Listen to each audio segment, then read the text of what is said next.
Assalamualaikum warahmatullahi wabarakatuh. Waalaikumsalam warahmatullahi wabarakatuh. Selamat pagi anak-anak. Bagaimana kabarnya hari ini? Sehat? Baik, sehat. Alhamdulillah. Semangat ya. Baiklah anak-anak, sebelum pembelajaran kita mulai, marilah kita bersama-sama berdoa dengan membaca suratul Fatihah. Mudah-mudahan pembelajaran kita pagi hari ini dapat berjalan lancar dan ilmu yang kita pelajari dapat kita serap dengan baik. Berdoa mulai. A'udzu billahi minasyaitonir rajim. Bismillahirrahmanirrahim. Alhamdulillahi rabbil alamin. Ar-Rahmanir-Rahim. Maliki yaumiddin. Iyyaka na'budu wa iyyaka nasta'in. Ihdinas siratal mustaqim.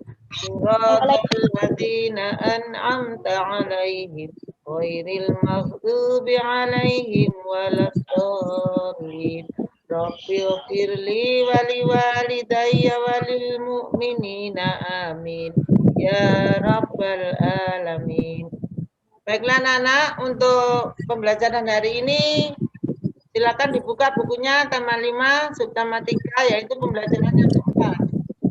Dibuka bukunya pembelajaran yang keempat tentang potensi Indonesia sebagai negara maritim dan negara agraris.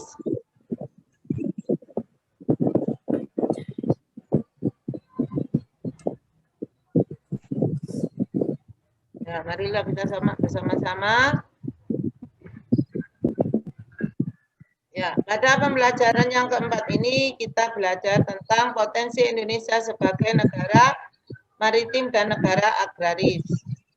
Sudah kita pelajari beberapa kali bahwa negara Indonesia dikatakan sebagai negara maritim karena wilayah perairan dan daratan lebih luas perairannya daripada wilayah daratan, sehingga disebut negara maritim. Dikatakan sebagai negara agraris karena sebagian besar penduduknya bermata pencarian sebagai petani. Nah, Indonesia secara geografis merupakan sebuah negara kepulauan dengan 2/3 luas lautan, lebih besar daripada daratan. Hal ini bisa terlihat dengan adanya pantai di hampir setiap pulau di Indonesia, kurang lebih 81.000 km, yang menjadikan Indonesia itu menempati urutan kedua setelah Kanada sebagai negara yang memiliki garis pantai terpanjang di dunia. Kekuatan inilah yang merupakan potensi besar untuk memajukan perekonomian Indonesia. Coba HP-nya di-unmute semua biar tidak kemereset. Di-unmute dulu. HP-nya di-unmute. Ayo, audio-nya dimatikan dulu. Sudah? Indonesia pada saat ini menempati peringkat ketiga terbesar dunia dalam produksi perikanan di bawah setelah Cina dan India. Data Food and Agriculture Organization atau FAO tahun 2015 menyebutkan bahwa Indonesia penghasil terbesar di dunia untuk produk rumput laut dan ikan tuna.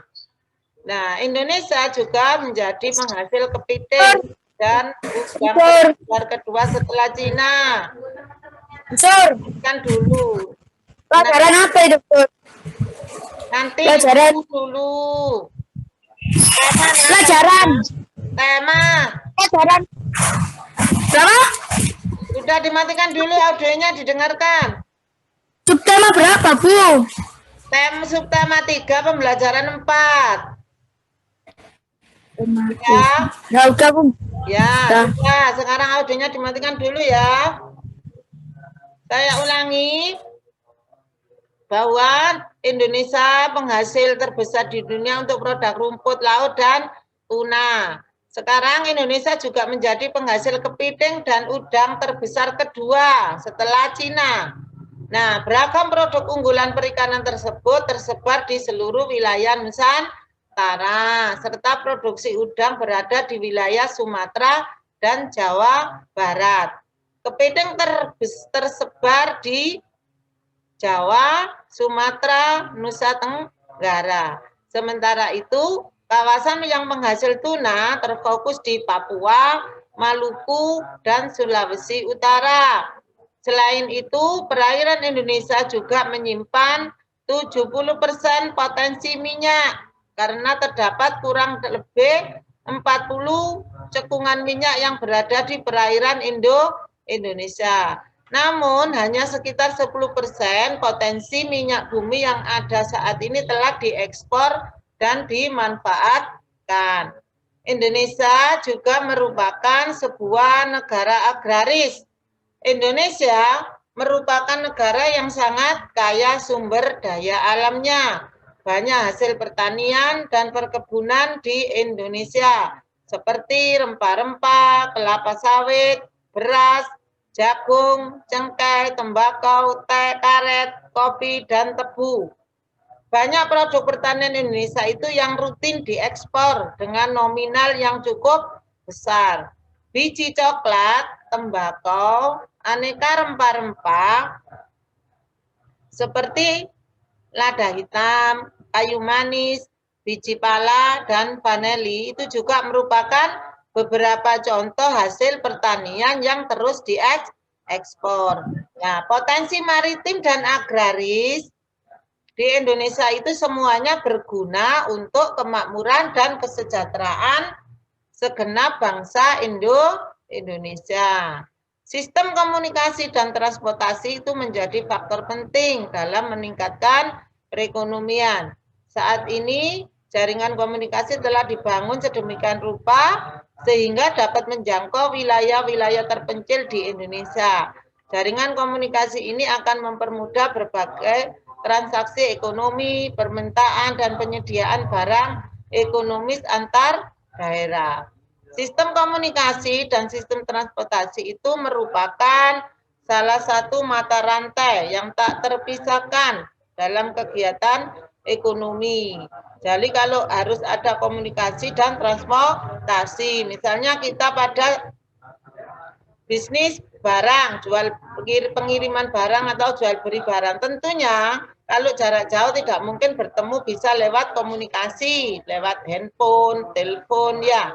Kemudian setelah ada komunikasi, baru nanti pengirimannya membutuhkan transportasi, sehingga antara komunikasi dan transportasi itu merupakan salah satu mata rantai yang tidak bisa dipisahkan untuk kegiatan ekonomi. Jaringan komunikasi juga membantu terbentuknya kesatuan bangsa karena memudahkan hubungan antar suku yang berada di tempat yang terpisah, contohnya handphone. Kamu dengan keluargamu yang berada di Jawa dengan yang berada Kalimantan. Dengan adanya kemajuan teknologi, yaitu komunikasi, maka kamu setiap hari bisa berhubungan lewat telepon, handphone, WA, ya. Nah, itulah kemajuan alat komunikasi. Pemenuhan kebutuhan barang didistribusikan melalui jaringan transportasi, bisa melalui jaringan transportasi darat, udara, dan laut. Ya, darat ya contohnya kendaraan mobil, kalau udara pasti pesawat. Kalau transportasi laut, ya berarti kapal, perahu, ya. Nah, transportasi itu baik darat, udara, dan laut itu lebih baik untuk mempermudah dan mempercepat perpindahan manusia dan barang antar daerah, bahkan antar pulau yang ada di Indonesia, ya. Transportasi jadi beberapa perkembangan walaupun dari segi pertaniannya atau perairannya, yaitu penghasil ikan. Nah, itu selain itu juga komunikasi, transportasi, itulah hal-hal penting yang dapat mensejahterakan kesejahteraan seluruh rakyat Indonesia dengan melalui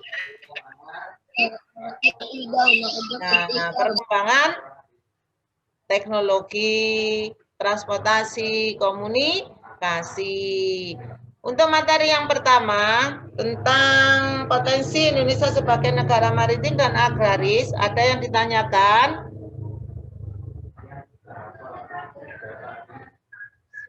Bisa diterima?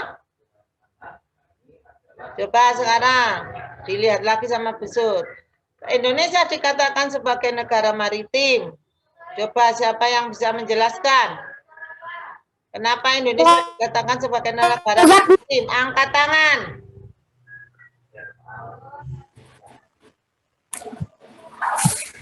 Razak. Razak. Masuk. Ya, Bu. Silakan. Indonesia disebut apa sebutan maritim saat luas perairannya lebih besar daripada karena luas lautannya lebih besar daripada darat. Ya, wilayah perairannya lebih luas daripada wilayah daratan. Ya, sudah berulang kali ditanyakan, diingat-ingat. Terus dikatakan juga Indonesia sebagai negara agraris. Siapa yang bisa menjelaskan? Yuk angkat tangan yang bisa. Azza, silakan. Ya Bu, karena sebagian besar penduduknya bekerja sebagai petani. Ya, karena sebagian besar penduduknya bekerja sebagai petani. Tadi Indonesia juga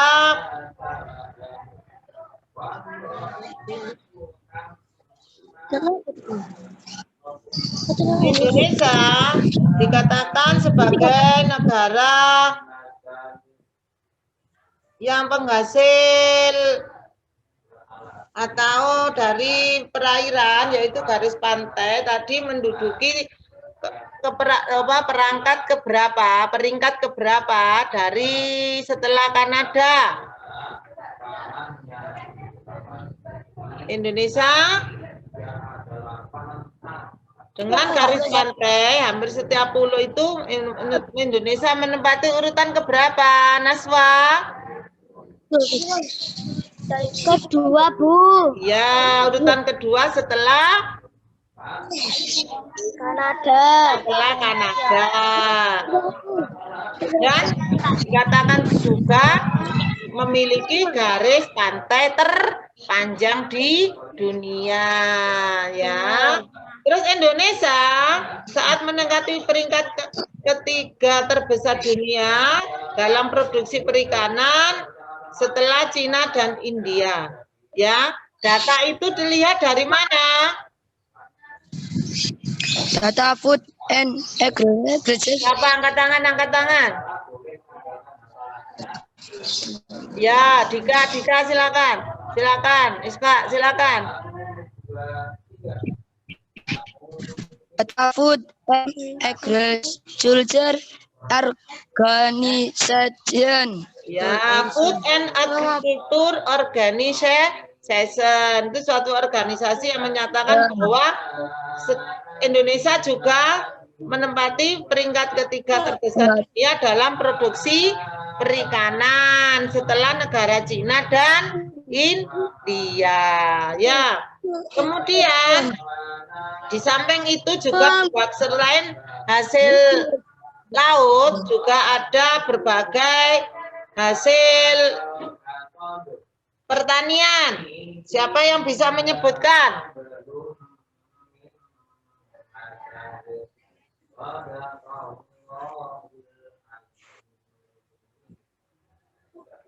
David, Bu. Ya, David silakan.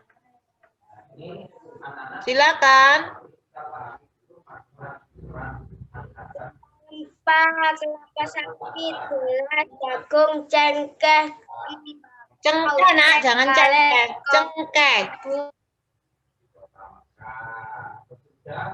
Ya banyak ya. Dari Indonesia karena alamnya yang sangat subur, maka hasil pertanian dan perkebunannya selain hasil perairan tadi, juga hasil pertanian dan perkebunan Indonesia itu banyak seperti rempah-rempah, kelapa, sawit, beras, jagung, cengkeh, tembakau, teh, karet, kopi, nah tebu.